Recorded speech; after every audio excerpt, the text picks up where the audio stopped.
रायगड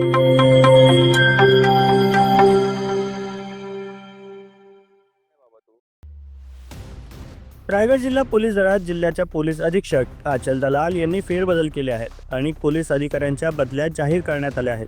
त्यामध्ये थंड हवेचे ठिकाण असलेल्या माथेरान पोलीस ठाणे याचा देखील समावेश आहे. माथेरान पोलीस ठाण्यात सहाय्यक पोलीस निरीक्षक म्हणून अनिल सोनोने हे कार्यरत होते. त्यांचा कार्यकाळ पूर्ण झाल्याने या ठिकाणी सहाय्यक पोलीस निरीक्षक म्हणून सरिता मुसळे यांची नियुक्ती करण्यात आली आहे. माथेरानमध्ये पहिल्यांदाच महिला पोलीस अधिकारी रुजू होणार आहेत.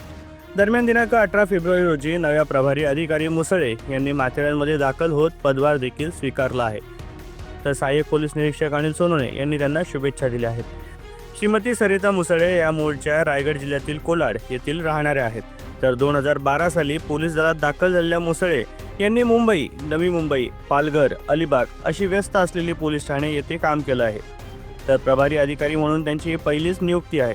माथेरानच्या शांततेसाठी आणि समृद्धीसाठी प्रयत्नशील असणार असल्याचे त्यांनी सांगितले आहे. तर नव्याने रुजू झालेल्या प्रभारी अधिकारी सरिता मुसळे यांची माथेरानकर भेट घेत त्यांचं स्वागत करत आहेत.